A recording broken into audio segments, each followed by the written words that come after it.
Shalom. Pagi ini kita akan bersama-sama membaca firman Tuhan yang terambil dari kitab Mazmur. Mazmur pasal 1 ayat 1 sampai 6. Mazmur pasal 1 ayat 1 sampai 6. Kita akan membacanya saling sahut bersautan. Saya awali ayat pertama, lalu jemaat menjawab 2, dan seterusnya saling ganti bergantian sampai tiba pada ayat 6. Berbahagialah orang yang tidak berjalan menurut nasihat orang fasik, dan yang tidak berdiri di jalan orang berdosa, dan yang tidak duduk dalam kumpulan pencemooh. Ayat 2.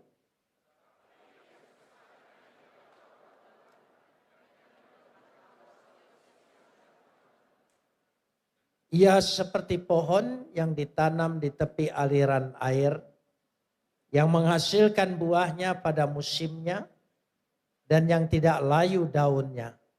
Apa saja yang diperbuatnya berhasil.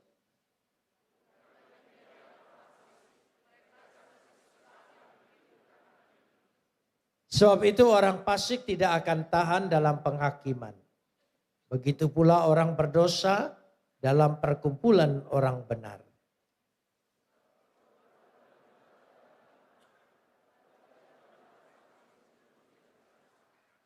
Kapot leha Adonai Elohenu kapot leha. Segala kemuliaan ya Adonai Tuhanku, kemuliaan bagimu. Kitab Mazmur seringkali disebut juga kitab Tehillim, kitab puji-pujian. Karena di sana terkumpul puji-pujian jemaat pada waktu itu. Dan kitab Mazmur disebut juga kitab Tefilah, kumpulan kitab doa. Doa-doa yang dinaikkan pada umat zaman itu.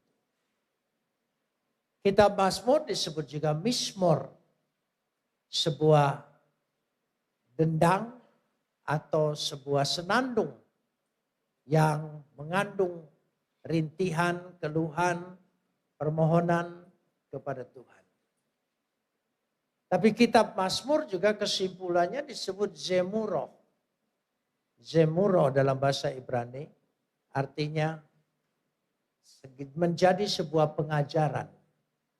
Karena baik doa, baik pujian menjadi sebuah bukti bahwa itu sudah dikabulkan oleh Tuhan. Sehingga menjadi sebuah pengajaran. Hari ini saya mengajak kita melihat pada Mazmur yang pertama. Yaitu berbahagialah orang. Ada kata yang begitu kita impikan. Yaitu kata bahagia.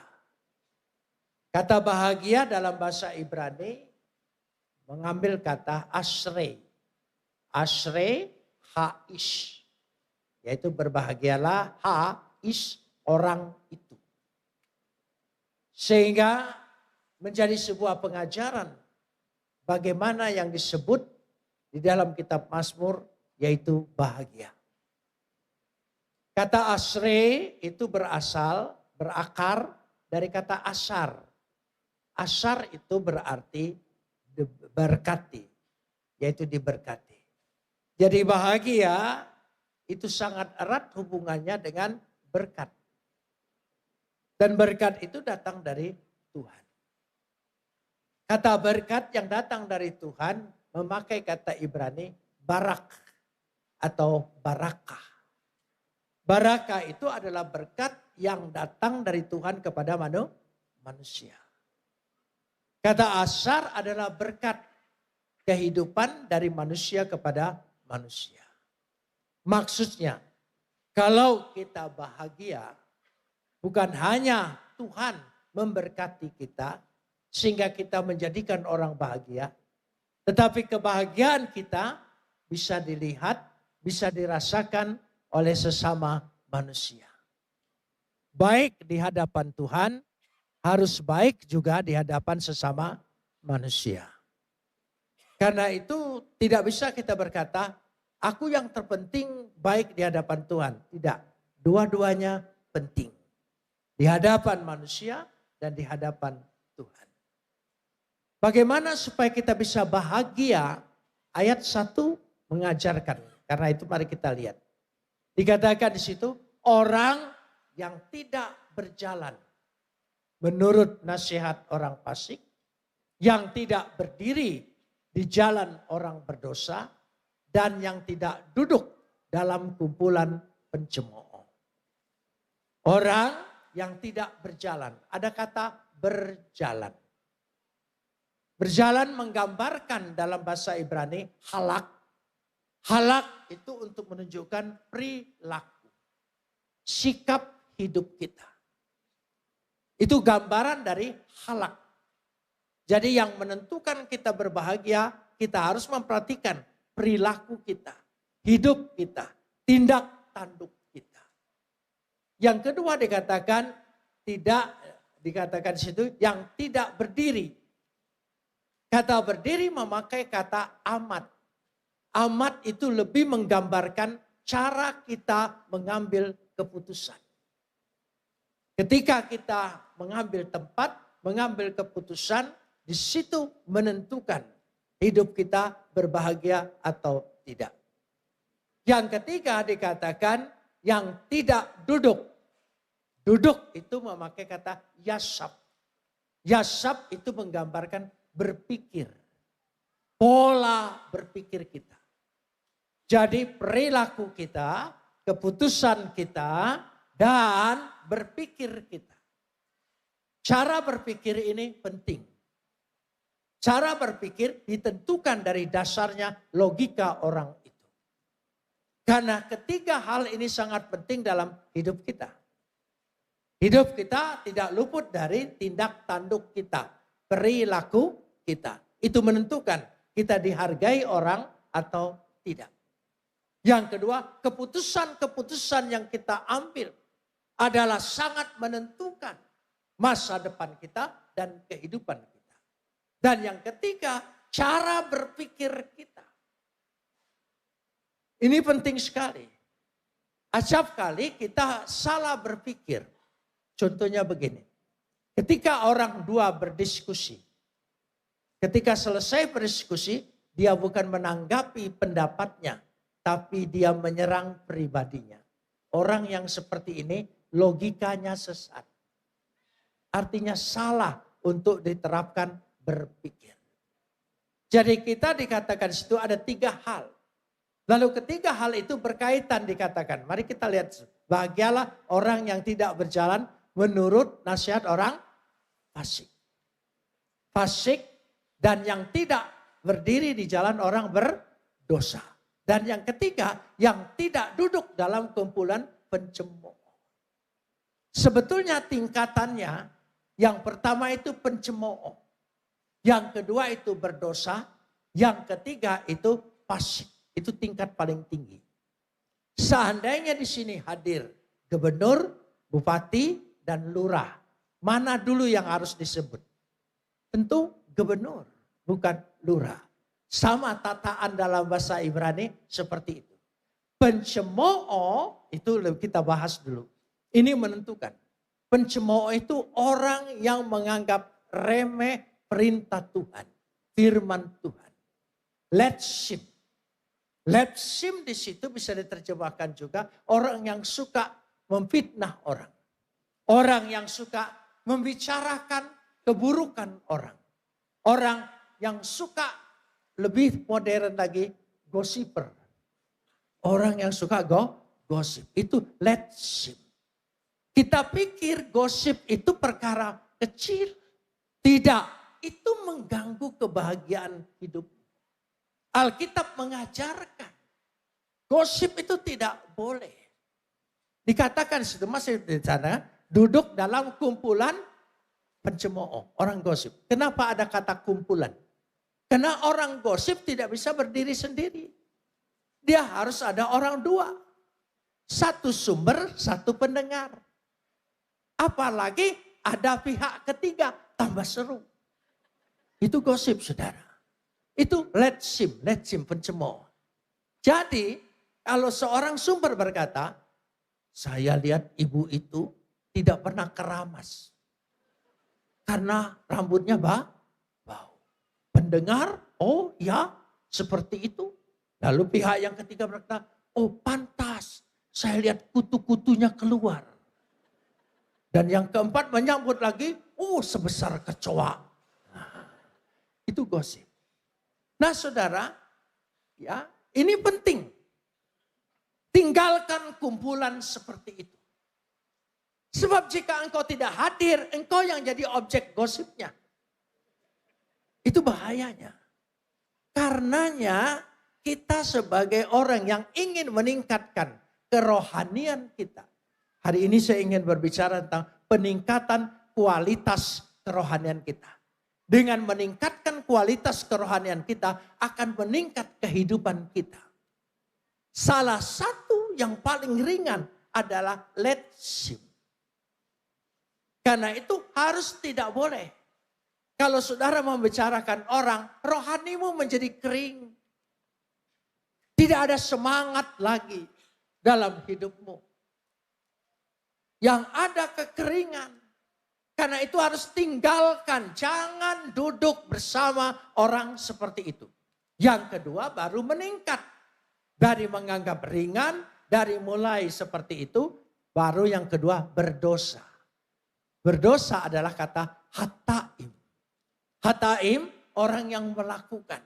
Kita tidak boleh seiring sejalan menyetujui orang hidup di dalam dosa. Yang ketiga adalah dikatakan resyaim, fasik. Fasik itu orang yang sungguh-sungguh menentang Tuhan. Nah kita lanjutkan ayat yang kedua. Mari kita belajar firman Tuhan. Saya ingin kita ini ya bukan dimotivasi oleh manusia. Bukan oleh kecakapan perkataan manusia. Tetapi firman Tuhan itu yang kita dengar dan bertumbuh dalam diri kita. Kalau firman Tuhan itu menguatkan diri kita, maka kekuatan itu kekal adanya. Amin. Lanjutkan ayat 2. Tetapi, bahasa Ibrani bagus sekali. Tetapi artinya berlawanan dengan yang dikatakan ayat yang kedua. Ayat yang pertama. Tetapi kiim yang kesukaannya.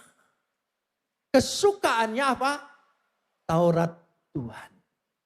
Sebetulnya ada kata dikatakan di situ upe torato Adonai. Di dalam Taurat Tuhan. Bukan hanya suka mendengar firman Tuhan. Tapi hidup di dalam firman Tuhan. Itu penting sekali. Yang merenungkan, kata merenungkan memakai kata yehge. Yehge itu merenungkan firman Tuhan siang dan malam. Maksudnya begini. Ketika dia merenungkan firman Tuhan, yaitu bermeditasi dengan firman Tuhan. Mendalami, menyelami. Yang kedua dikatakan setelah bermeditasi, dia mengatakan berkontemplasi dengan firman Tuhan. Setelah itu dia mendapat iluminasi dalam firman Tuhan. Sehingga dengan demikian itu yang dimaksudkan merenungkan firman Tuhan. Membentuk diri kita, menguasai kita. Saudara yang dikasih, saya kasih contoh begini. Saya bertobat bukan karena ada orang yang berbicara dengan saya atau berdiskusi dengan saya. Saya percaya Yesus tampak melalui itu. Tetapi karena membaca firman. Saya membaca firman Tuhan, ya, mempelajari firman Tuhan bukan untuk beriman, tapi untuk mencari kelemahan-kelemahannya. Itu tugas saya waktu dulu. Ketika saya mempelajarinya dan terus-menerus mencari kelemahan-kelemahan dari segala sisi bahasa, kalimat, atau apa saja, atau pesannya. Sampailah saya pada Yohanes 1 ayat 1.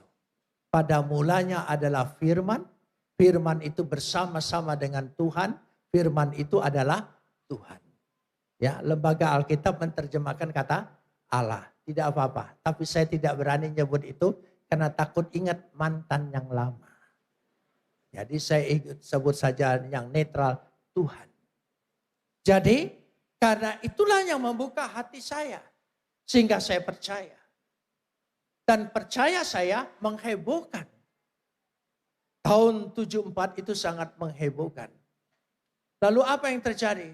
Saya ditangkap oleh Kopkamtib, diperiksa di Laksusda, bukan oleh polisi. Karena ini dianggap kasus politik. Pasti ada orang yang membujuk orang ini menjadi Kristen. Sepanjang pemeriksaan, karena di zaman dulu Pempres 11 itu boleh ditahan lama-lama tanpa diadili. Jadi saya ditahan lama, dilihat sama sekali siapa yang membujuknya. Tidak ada. Saya bilang hanya baca firman.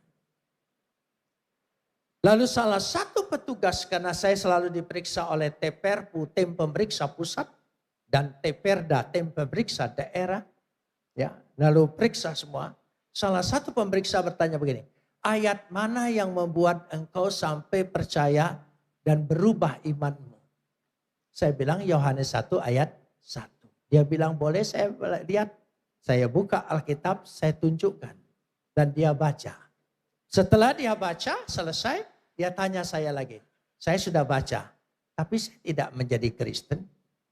Kamu bilang karena baca ini menjadi Kristen, hatimu terbuka. Saya baca, ternyata saya tidak apa-apa. Kamu harus ngomong itu yang benar. Ngaku itu yang benar. Saya bilang itu benar. Lalu kenapa saya baca tidak? Dan saudara baca, saudara katakan kamu menjadi percaya. Oh beda Pak, saya dipilih, Bapak tidak. Oh iya. Mengerti maksudnya? Tidak semua orang. Jadi kalau saudara bisa percaya, itu bukan kemauan kita. Bukan kepandaian kita. Bukan kehebatan kita. Tapi karena karunia Tuhan telah memilih kita, menetapkan kita menjadi orang percaya. Bersyukurlah. Kita tidak baik-baik amat, kita tidak bagus-bagus amat, ayo jujur. Ya, kita tidak terlalu rohani, apalagi sedikit saleh dan kudus. Kita tidak terlalu. Tapi karena kasih Tuhan telah memilih kita, kita patut syukuri. Karena kita adalah umat pilihan Tuhan. Itu YG, merenungkan firman Tuhan. Dengan merenungkan firman Tuhan, membentuk diri kita. Ketika kita dibentuknya, maka kita lanjutkan sekarang ini. Kita lihat ayat yang ketiga, setelah merenungkan di situ, kita lanjutkan pada ayat yang ketiga. Ya. Dikatakan di situ, ayat yang ketiga, kita lihat bersama-sama. Setelah dilihat bersama-sama, ya. Ayat yang ketiga. Coba kita baca bersama. Ia apa? Saya ini sebentar lagi 79, jadi telinganya agak kurang dengar. Jadi kalau ngomong suara itu agak keras sedikit. Ya, saya dulu kalau dengan suami istri saya sangat mesra. Yang, oh iya. Tapi sekarang agak kurang mesra karena sama-sama kurang dengar. Kalau saya bilang yang, dia tanya apa? Ya, nasi goreng. Saya bilang gitu. Jadi kami agak keras-kerasan. Itu bukan karena kurang mesra. Telinganya. Jadi coba lanjutkan. 1, 2, 3. Sampai di situ. Ia seperti pohon. Sebetulnya ada kalimat dalam bahasa Ibrani yang sangat penting. Wehaya keets. Kata wehaya dan menjadi. Berarti ini proses. Kita tinggalkan seperti ayat 1. Kita melanjutkan seperti ayat 2. Ayat 3 menunjukkan sebuah hasil. Wehaya dan menjadi apa? Pohon. Saudara bisa lihat pohon? Oh iya. Tinggi, kelihatan bagi orang lain. Itu pohon. Makanya toge itu bukan pohon. Saudara. Pohon itu ada batangnya, ada cabangnya, ada daunnya. Ya. Makanya toge itu bengkok. Karena suka turut campur urusan orang. Di tahu campur ada, di gado-gado ada, di soto ada. Ada semua saudara. Itu makanya dia bengkok saudara-saudara ya. Karena suka turut campur urusan orang. Jangan suka turut campur urusan orang. Kalau hari ini saudara turut campur, besok saudara kata, "Hei toge." Kita lanjutkan. Ia menjadi seperti pohon. Pohon dikatakan di sini, ya bagaimana dikatakan pohon? Yang ditanam satul al-maim di tepi aliran air. Ditanam satul. Coba ucapkan. Ditanam. Coba ucapkan. Ya. Makanya kalau bergereja juga tertanam. Jangan suka pindah-pindah. Itu namanya pot bunga. Tidak akan menjadi pohon. Tertanam, berakar. Akarnya masuk ke dalam, kuat, kokoh. Tumbuh ke atas. Tertanam, satul, tertanam. Saya kasih contoh. Waktu saya pergi ke Israel lewat Mesir, ya tahun 81, masih dilarang-larangnya. Beberapa kali saya pergi ke sana, saya ingin mengikuti perjalanan Musa. Tidak lewat mobil, tapi lewat padang gurun. Saya serba ingin tahu, ingin merasakan. Jadi disiapkanlah. Ada rombongan yang mengantar itu jauh lebih banyak. Ada 7 onta, isi makanan, isi orang, petunjuk semuanya dan saya. Berangkatlah kami. Keluar dari gurun Sinai langsung masuk ke padang gurun. Malam hari dinginnya luar biasa. Kami harus bermalam. Lalu sampailah kepada satu oasis. Di oasis itu selalu cirinya tumbuh pohon korma. Ada sumber air. Kormanya segar sekali. Lalu apa yang terjadi? Saya tanya dengan yang ngantar saya. Siapa yang tanam pohon korma ini? Tidak ada yang tanam dia bilang. Tapi para musafir seringkali jalan selesai makan korma. Cara menanam pohon korma, bijinya ditindih batu besar. Biji itu akan berakar terus ke bawah. Ya, 15 meter, 25 meter sampai ketemu sumber air. Dia tidak akan berhenti berakar sebelum ketemu sumber berakarlah sampai betul-betul kita sampai ketemu dengan air kehidupan itu. Siapa namanya? Siapa? Di Pakuwon agak tertekan nyebut nama itu. Saudara, siapa namanya? Nah, itu baru bertobat, saudara. Gak usah takut. Nama itu yang menyelamatkan kita segala-galanya. Amin. Gak usah takut. Jadi dia berakar sampai ke air, sumber air ketemu baru berbatang. Ketika dia batangnya tumbuh, batunya tumbang. Jadi jika ada masalah dalam hidupmu, jika ada persoalan dalam hidupmu, jangan minta Tuhan angkat beban. Tapi melekatlah dengan Tuhan, dekatlah dengan Tuhan, bersatu dengan Dia. Percayalah, kekuatan Tuhan diberikan kepada kita. Sehingga kita punya kekuatan sanggup menumbangkan beban itu.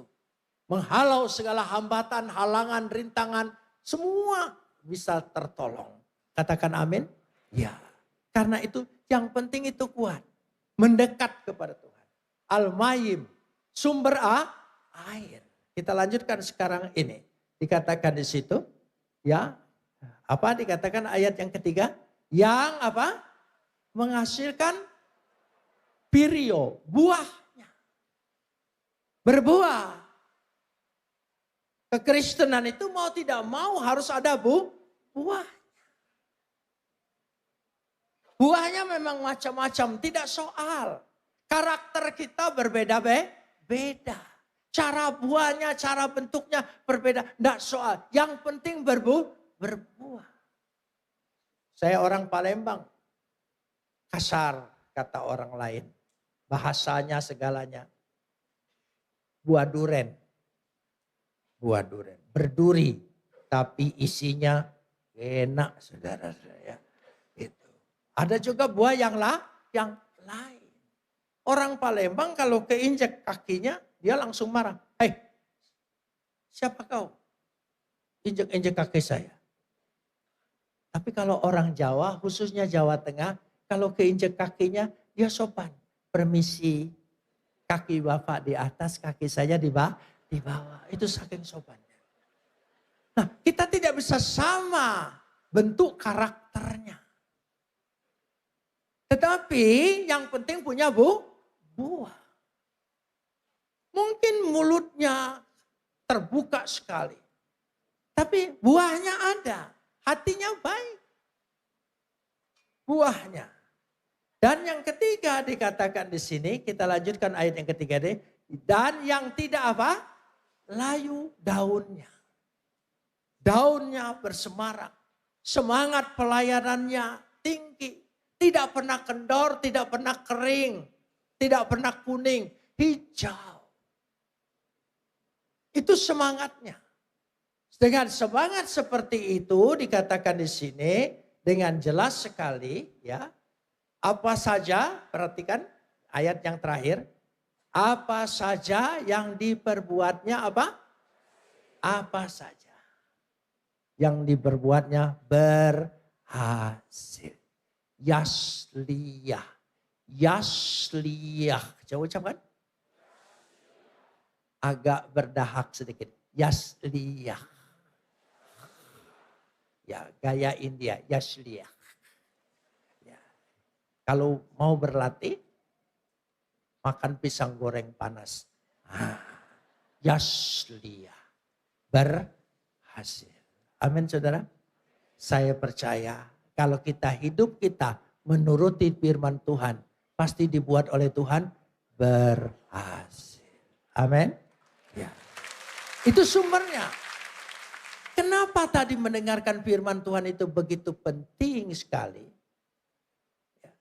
Karena firman Tuhan itulah yang memberikan kekuatan kepada kita. Firman Tuhan. Tadi pagi saya berkhotbah begini. Ketika Tuhan tanya Adam, dari mana engkau tahu dirimu telah telanjang? Siapa yang kasih tahu dirimu telah telanjang? Apakah engkau sudah memakan buah itu? Tuhan nanya. Maksud Tuhan menanya kepada Adam, dari mana engkau tahu? Karena kau sudah mendengar kabar sumber berita bukan dari Tuhan. Tapi dari setan. Jika engkau mendengar kabar segala sesuatu di luar Tuhan yang ada telanjang, kehinaan, kerendahan, tidak ada harapan, mengecewakan, itu semua. Jangankan dulu, sekarang saja. Berita-berita dunia, apa menggembirakan kita? Tidak. Semua membuat khawatir. dengan segala macam bencana, dengan segala sesuatu, sangat membuat khawatir. Tapi percayalah, firman Tuhan yang menjadi pedoman kita. Firman Tuhan yang kita harus dengar, amin. Tuhan akan memelihara kita selama-lamanya. Amin. Kita adalah biji mata Tuhan. Tuhan sanggup peliharakan kita. Apapun yang kita hadapi, katakan Tuhan memelihara kita. Amin. Beri kemuliaan bagi Dia. Karena Tuhan yang peliharakan. Jadi kalau saudara dengar kabar, sepandai apapun manusia di dunia ini. Beritanya, sepandai ilmu apapun, kabarnya selalu mengkhawatirkan. Tapi kalau saudara baca firman Tuhan, Tuhan memberkatimu. Apapun yang terjadi Tuhan buat berhasil. Saudara, setelah bertahun-tahun, saya ditahan di penjara 6 tahun. 5 tahun lebih baru diadili. 5 tahun lebih. Ya, saya dipindah-pindahkan. Pak, tempat di RTM Budi Utomo, masuk lagi ke Cipinang, pindahkan lagi ke RTM, ke Laksusda, ke Satgas, pindah-pindah terus.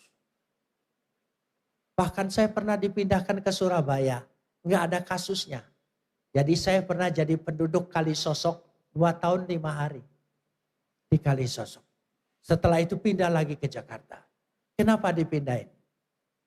Karena setiap tempat saya baptis orang. Saya injili orang. Saya tidak lihat lagi kesusahan yang saya hadapi, tapi saya lihat kesempatan yang Tuhan berikan. Sehingga saya menginjili mereka. Dan enak sekali. Mumpung mereka merasakan dirinya menyesal dan berdosa. Itulah kesempatannya. Dan banyak yang dibaptis. Meskipun waktu itu saya belum jadi pendeta. Penginjil pun belum. Tapi setelah saya menginjili mereka. Mereka minta dibaptis. Saya baptis. Iya. Dan karena di penjara itu bak mandinya besar-besar. Jadi kami dekatin penjaganya sesama narapidana. Ya, kasihlah rokok begitu supaya diizinkan kami masuk duluan. Barulah saya baptis. Saya masih ingat di Surabaya ini baptis orang itu. Setelah dibaptis, saya lupa. Mestinya doa dulu baru dibaptis. Saya baptis dulu baru doa. Begitu dia keluar hampir mati saya. Mestinya kan doa dulu baru masukin. Ini enggak, saya masukin dulu baru doa. Keluar. Dia bilang hampir mati. Saya bilang betul. Hidupmu yang lama harus mati. Kau bangkit dalam hidup yang baru. Pindah-pindah. Pindah sana. Akhirnya ya setiap pindah saya buat pemikiran sendiri. Kalau saudara terpaku dengan kesusahanmu, ya, dengan apa yang kita hadapi, kita tidak punya harapan. Tapi kalau kita terpaku dengan janji Tuhan, yang Tuhan buka jalan. Pindah Cipinang, saya bilang Chicago.